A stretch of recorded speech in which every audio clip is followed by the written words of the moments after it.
नमस्कार दोस्तों, मैं जब एक बार फिर से उपस्थित हूं आप सबके बीच। और आइए सबसे पहले स्वागत करते हैं हम आप सबका आज के टॉपिक में। तो आप टॉपिक को देख पा रहे होंगे। आज का जो टॉपिक है राष्ट्रवादी आंदोलन। आइए राष्ट्रवादी आंदोलन के संदर्भ में आज हम आपसे विस्तार से चर्चा करेंगे। थोड़ी सी पृष्ठभूमि की तरफ अगर मैं आपको लेकर चलूं तो आप देख पा रहे होंगे कि भारत में राष्ट्रवादी भावनाओं का विकास वस्तुतः 1857 ईस्वी की क्रांति से ही प्रारंभ हो जाता है। 1857 ईस्वी की क्रांति के बाद यहां के नागरिकों में कहीं ना कहीं अंग्रेज विरोधी भावनाएं व्याप्त होती हैं और 1885 ईस्वी के अंदर आप देख पा रहे होंगे कि 1885 ईस्वी के अंदर भारतीय राष्ट्रीय कांग्रेस का गठन होता है। और जैसे ही भारतीय राष्ट्रीय कांग्रेस का गठन किया जाता है, कहा जाता है कि समाज के हर वर्ग के लोग, चाहे किसी भी संप्रदाय से हो, किसी भी समुदाय से हो, समाज के हर जाति वर्ग के लोग कहीं ना कहीं इस पार्टी से आकर जुड़ते हैं। चूंकि भारतीय राष्ट्रीय कांग्रेस उस समय तक एकमात्र ऐसी पार्टी होती है जो समाज के हर वर्गों का प्रतिनिधित्व करती है। और इस तरह से कांग्रेस कहीं ना कहीं भारतीय स्वतंत्रता आंदोलन में एक महत्वपूर्ण रोल प्ले करती है, संपूर्ण भारत की पृष्ठभूमि पर राष्ट्रवादी भावनाओं को फैलाने में। तो आइए बढ़ते हैं अपने टॉपिक की तरफ और देखते हैं, समझते हैं राष्ट्रवादी आंदोलन को। देखते जाइएगा। राष्ट्रवादी आंदोलन को हम 3 भागों में बांटकर पढ़ेंगे। सबसे पहला जो इसका चरण होगा वो उदारवादी युग के नाम से जाना जाएगा। उदारवादी युग। इसकी शुरुआत कांग्रेस के गठन से शुरू होगी 1885 ईस्वी से 1905 ईस्वी तक। देखते चलिएगा। दूसरा चरण उग्रवादी युग के नाम से जाना जाएगा। उग्रवादी युग। इसका ड्यूरेशन 1905 ईस्वी से 1916 ईस्वी तक रहेगा। और जो आखिरी चरण होगा, यहां पर भारत की राजनीति में महात्मा गांधी का प्रवेश होगा और यह जो चरण है गांधीवादी युग के नाम से जाना जाएगा। गांधीवादी युग। इसका ड्यूरेशन 1916 ईस्वी से 1948 ईस्वी तक रहेगा। ठीक है। उदारवादी युग पहला चरण, उग्रवादी युग दूसरा चरण और गांधीवादी युग तीसरा चरण। आइए समझते हैं कि 1885 ईस्वी में जब कांग्रेस का गठन किया गया,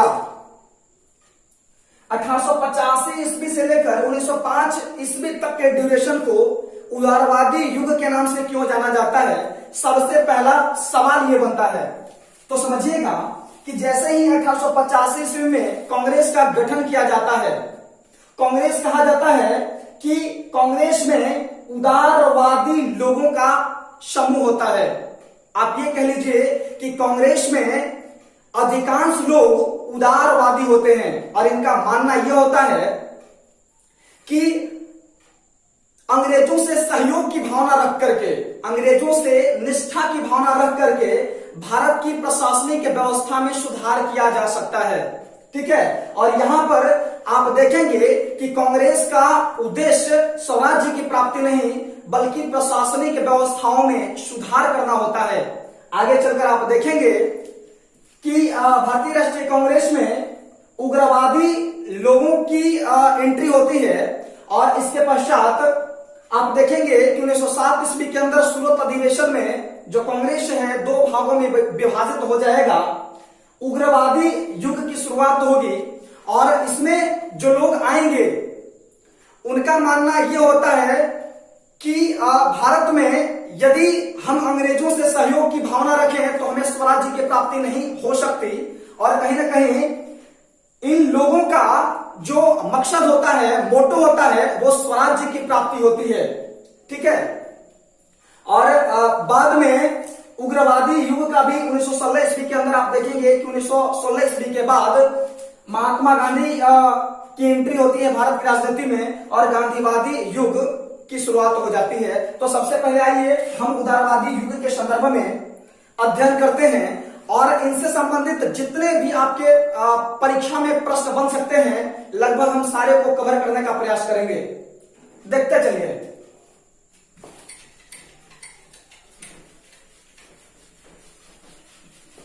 आइए सबसे पहले देख लेते हैं कि उदारवादी युग के प्रमुख नेता कौन कौन से थे। ध्यान दीजिएगा, उदारवादी नेता, इसके संदर्भ में थोड़ी सी हम बात कर लें।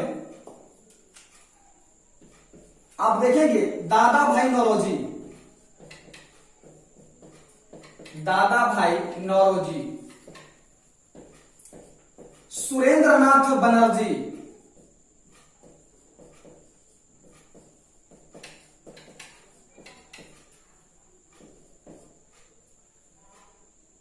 आगे देखेंगे फिरोज शाह मेहता,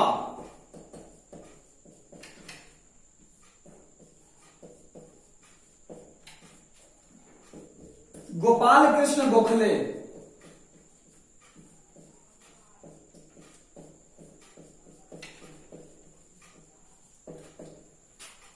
ये जो नेता हैं, ये जो प्रमुख नेता हैं, ये उदारवादी युग के नेता हैं।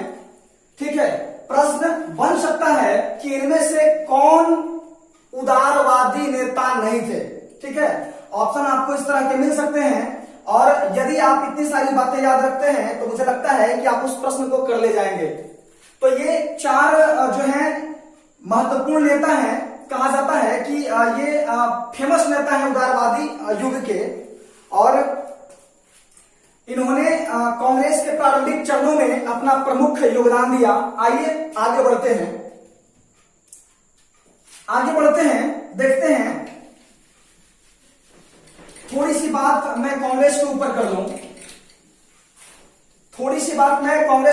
लूं, क्योंकि कांग्रेस के गठन के पश्चात ही उदारवादी युग की शुरुआत हो जाती है, इसलिए इसके मद्देनजर कांग्रेस को जानना हमारे लिए बेहद महत्वपूर्ण हो जाता है। भारतीय राष्ट्रीय कांग्रेस, देखते चलिएगा, भारतीय राष्ट्रीय कांग्रेस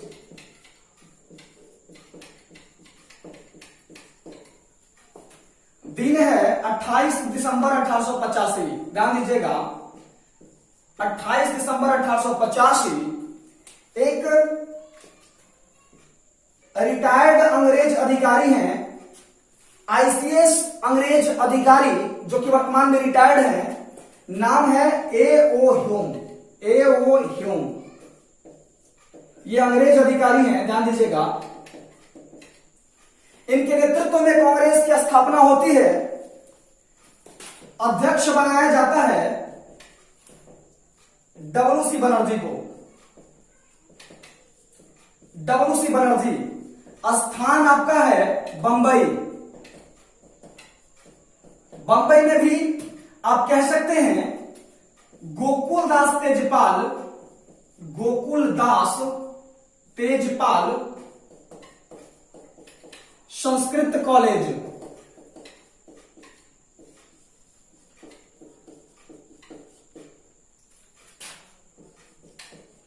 इसमें 72 लोग शामिल होते हैं इस बैठक में और यहीं पर भारतीय राष्ट्रीय कांग्रेस की स्थापना की जाती है। एक बार फिर से देख लीजिएगा, 28 दिसंबर 1885 की तिथि है। एक अंग्रेज आईसीएस रिटायर्ड अधिकारी हैं ए.ओ. ह्यूम, ठीक है, इनके नेतृत्व में कांग्रेस की स्थापना, भारतीय राष्ट्रीय कांग्रेस की स्थापना बंबई के गोकुलदास तेजपाल संस्कृत कॉलेज में होती है। कहा जाता है कि एक बैठक बुलाई जाती है, ठीक है, उस समय के जो शिक्षित वर्ग के लोग होते हैं उनकी एक बैठक बुलाई जाती है और यहां पर 72 लोग इस बैठक में भाग लेते हैं और एक पार्टी का यहां पे आप कह सकते हैं कि सृजन किया जाता है। नाम दिया जाता है भारतीय राष्ट्रीय संघ। ठीक है, इस बात को आप याद रखिएगा। भारतीय राष्ट्रीय संघ के नाम से एक पार्टी बनाई जाती है जो बाद में भारतीय राष्ट्रीय कांग्रेस के नाम से प्रसिद्ध होती है। आगे चलकर दादा भाई नौरोजी ने इसका नाम भारतीय राष्ट्रीय संघ से बदलकर भारतीय राष्ट्रीय कांग्रेस कर दिया। ठीक है, तो यहां से एक प्रश्न आपके लिए बन सकता है, अच्छा प्रश्न बन सकता है कि भारतीय राष्ट्रीय कांग्रेस का प्रारंभिक नाम क्या था। आप बताएंगे भारतीय राष्ट्रीय संघ। ठीक है, तो इतनी सारी चीजों को आप याद कर सकते हैं। ठीक है, चलिए बढ़ते हैं आगे और देखते हैं और अच्छे प्रश्न क्या बन सकते हैं।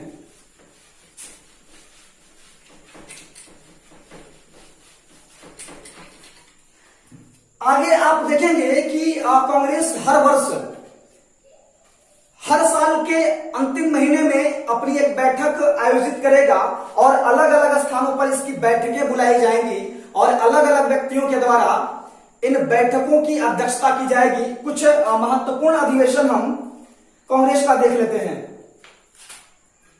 कुछ महत्वपूर्ण अधिवेशनों की बात कर लें जो हमेशा आपके परीक्षा में पूछे जाते हैं। ठीक है, आप देखेंगे 1885 में स्थापना होती है, 1886, 1887 ईस्वी, 1888। ठीक है, कहते हैं कि 1885 में डब्ल्यू.सी. बनर्जी कांग्रेस के अधिवेशन की अध्यक्षता करते हैं। 1886 में इसका दूसरा अधिवेशन कलकत्ता में बुलाया जाता है, स्थान है कोलकाता, स्थान है कोलकाता। अध्यक्ष हैं दादा भाई नौरोजी, दादा भाई नौरोजी, दादा भाई नौरोजी। यहां से एक सवाल बन सकता है कि भारतीय राष्ट्रीय कांग्रेस के प्रथम ईसाई अध्यक्ष कौन थे। आपको बताना है कि भारतीय राष्ट्रीय कांग्रेस के प्रथम ईसाई अध्यक्ष दादा भाई नौरोजी थे, क्योंकि दादा भाई नौरोजी ईसाई धर्म को मानते थे। तो यहां से यह प्रश्न आपके परीक्षा में बन सकता है। चलिए आगे देखते हैं। 1887 ईस्वी में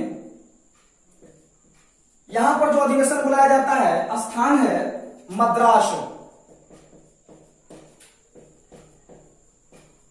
अध्यक्षता की जाती है बदरुद्दीन तैयबजी के द्वारा, बदरुद्दीन तैयबजी, बदरुद्दीन तैयबजी।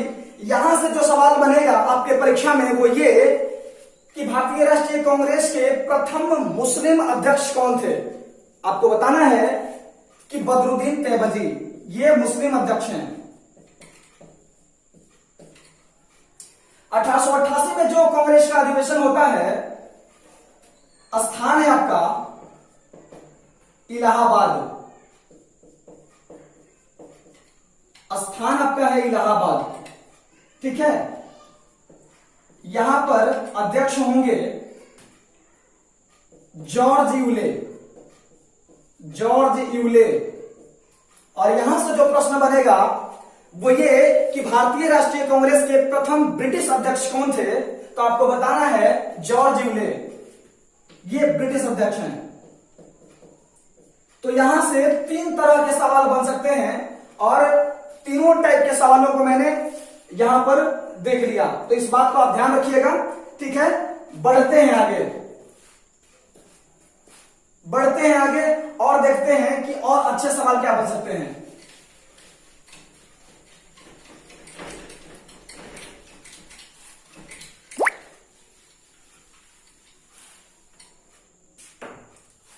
चलिए आइए, एक सवाल यह बन सकता है कि इनमें से कौन भारतीय राष्ट्रीय कांग्रेस की अध्यक्षता सर्वाधिक बार की। ठीक है, या फिर इस तरह से बन सकता है कि इनमें से कौन सा व्यक्ति, इनमें से किस व्यक्ति को कांग्रेस की अध्यक्षता का पदभार सर्वाधिक बार मिला। तो आप ध्यान रखिएगा, दादा भाई नौरोजी, दादा भाई नौरोजी और जवाहरलाल नेहरू, ये दो ऐसे व्यक्ति हैं जिन्होंने कांग्रेस की अध्यक्षता तीन तीन बार की है। ध्यान दीजिएगा। आगे अगर कुछ इंपॉर्टेंट सवालों की बात करें तो हम आपको लेकर चलते हैं 1905 ईस्वी के आसपास। ठीक है, आइए 1905 में हम सबसे पहले देखें। 1905 ईस्वी में हम देखें, यहां पर कहा जाता है कि 1905 ईस्वी के अंदर गोपाल कृष्ण गोखले ने सर्वेंट्स ऑफ इंडिया सोसाइटी की स्थापना की। ठीक है, यहां पर आप देखेंगे एक सवाल और बनेगा कि यहां पर बंग भंग आंदोलन होता है, बंगाल विभाजन। ठीक है, आप ध्यान दीजिएगा 1905 ईस्वी का जो ड्यूरेशन है, यहां पर ब्रिटिश वायसराय है लॉर्ड कर्जन। ध्यान दीजिएगा, वायसराय है लॉर्ड कर्जन। ठीक है, और कहा जाता है कि 16 अक्टूबर 1905 ईस्वी को बंगाल विभाजन प्रभावी हो जाता है। थोड़ी सी कहानी आप जरा समझ लें। कहा जाता है कि उस टाइम बंगाल 1905 ईस्वी के अंदर आप शुरू से देखते हैं कि बंगाल भारत का सबसे बड़ा प्रांत माना जाता है। ठीक है, उस टाइम भी बंगाल भारत के सबसे बड़े प्रांतों में से एक था। ठीक है, और कहा जाता है कि आर्थिक दृष्टिकोण से बंगाल एक विकसित प्रांत माना जाता था।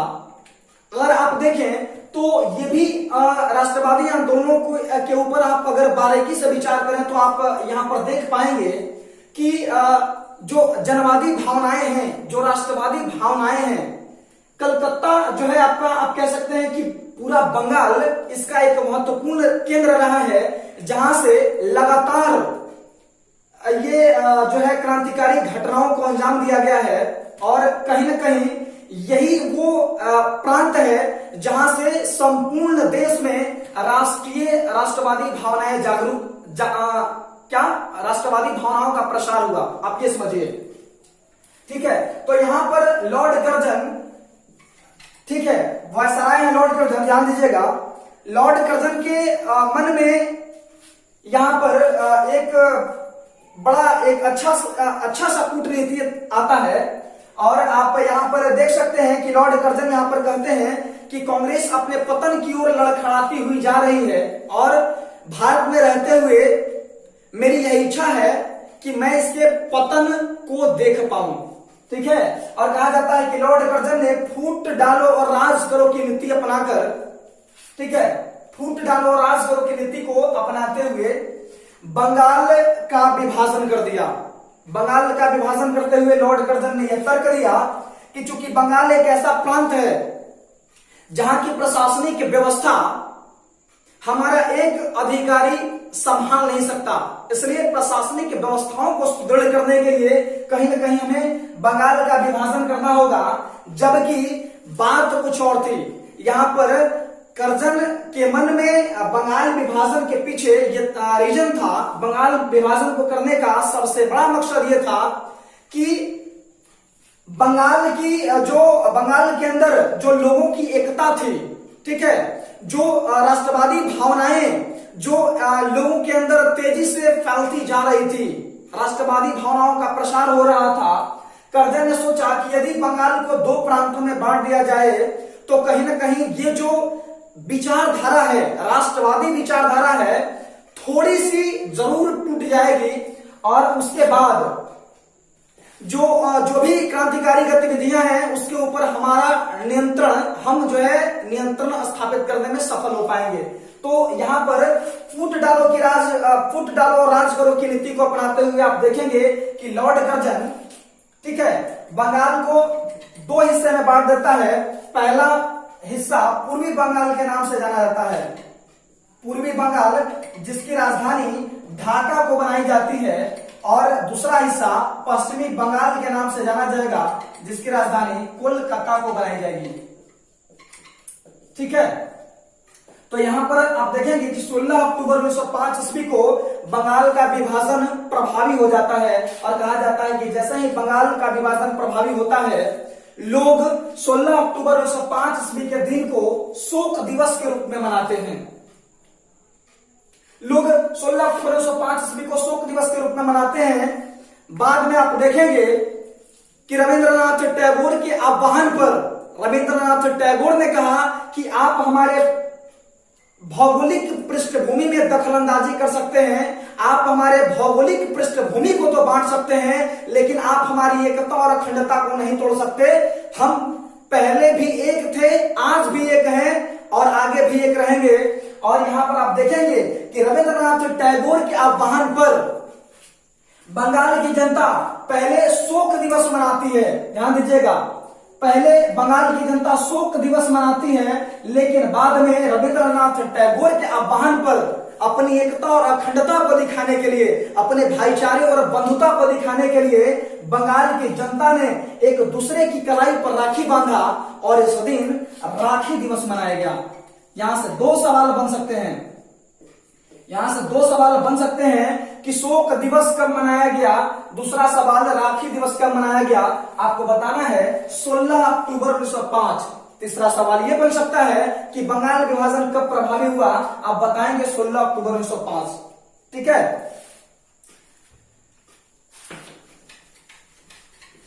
देखते हैं अगला सवाल और क्या बन सकता है। जितने भी सवाल बनेंगे मैं आपको बारी बारी से समझाने का प्रयास करूंगा।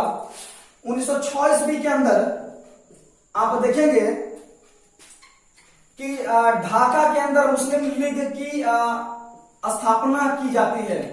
मुस्लिम लीग की स्थापना ढाका के अंदर आगा खां और सलीम उल्लाह खां के नेतृत्व में, आगा खां और सलीम उल्लाह खां।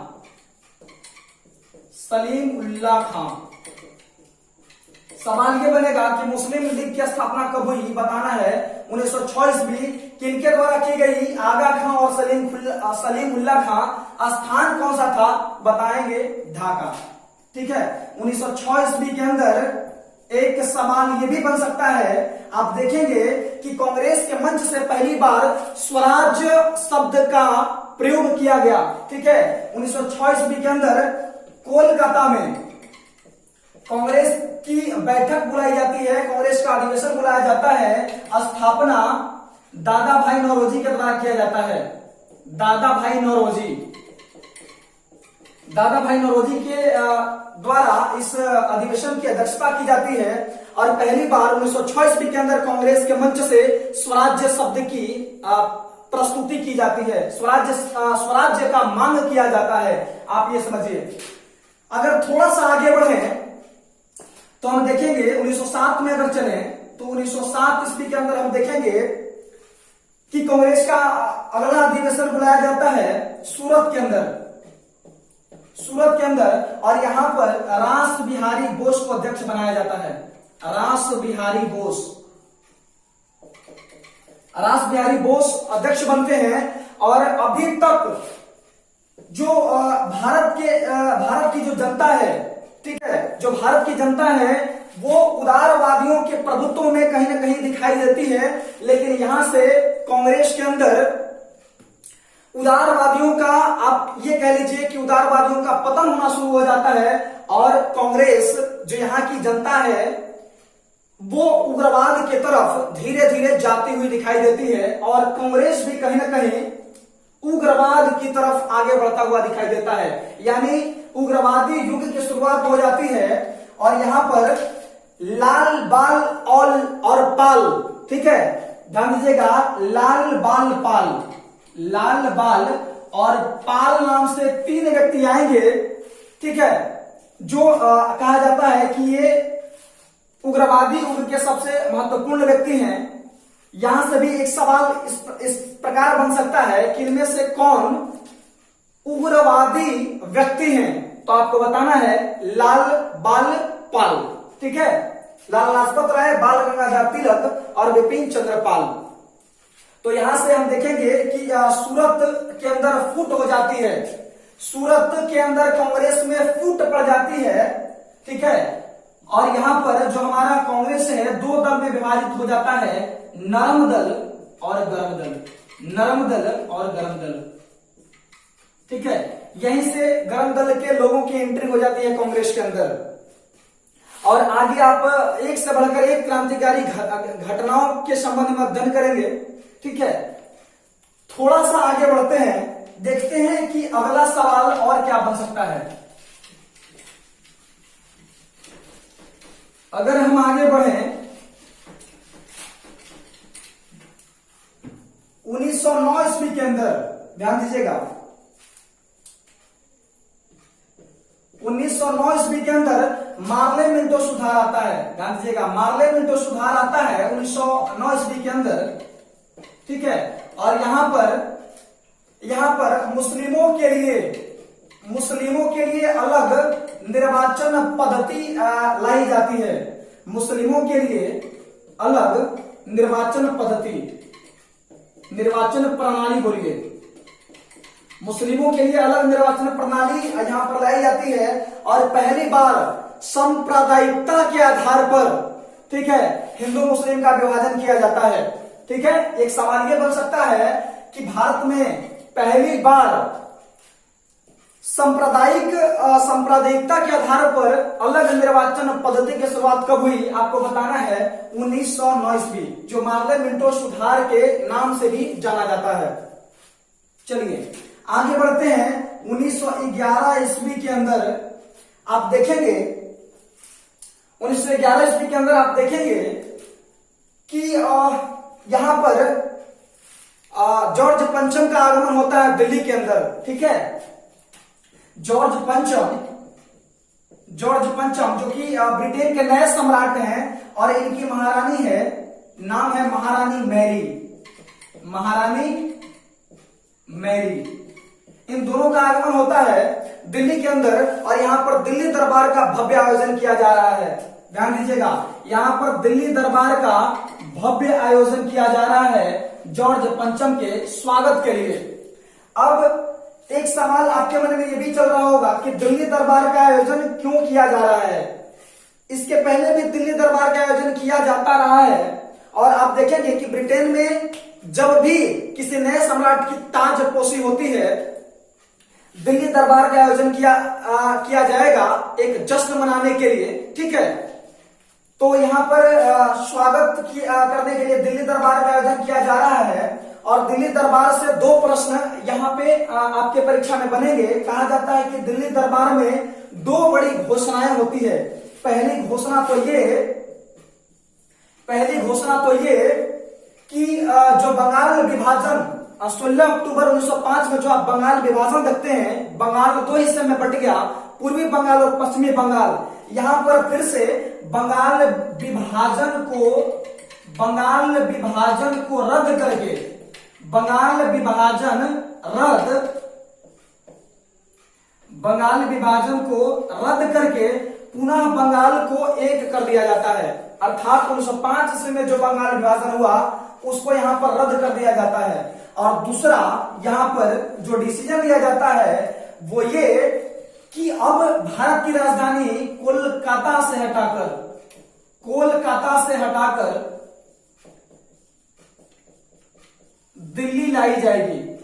तो यहां से दो प्रश्न आपके परीक्षा में बन सकते हैं। बंगाल विभाजन कब रद्द किया गया बताएंगे 1911, और कोलकाता से राजधानी को दिल्ली लाने का प्रस्ताव कब रखा गया, ठीक है, या फिर फैसला कब लिया गया, तो आप बताएंगे 1911। लेकिन अगला सवाल यह बन जाएगा कि कोलकाता से राजधानी को दिल्ली लाया गया कब, तो आपका आंसर होगा 1912। कंफ्यूज नहीं होंगे। भारत की राजधानी को कोलकाता से हटाकर दिल्ली लाने का फैसला कब किया गया, 1911, लेकिन लाया गया कब, 1912। ठीक है, तो आज हमने चर्चा किया 1912 ईस्वी तक। और चलिए आप 1916 ईस्वी तक हम देख लेते हैं आगे की भी घटनाएं। हालांकि वीडियो थोड़ी सी लंबा जरूर हो जाएगी, लेकिन आप वीडियो में लास्ट तक बने रहिएगा। ये 1911 की घटना है। 1912 में कहा जाता है कि दिल्ली राजधानी को कोलकाता से हटाकर दिल्ली शिफ्ट किया गया। आप 1915 ईस्वी के अंदर देखेंगे कि महात्मा गांधी जो अभी तक दक्षिण अफ्रीका में है, इनका आगमन भारत के अंदर होगा। ठीक है, भारत में महात्मा गांधी का पदार्पण, महात्मा गांधी का आगमन,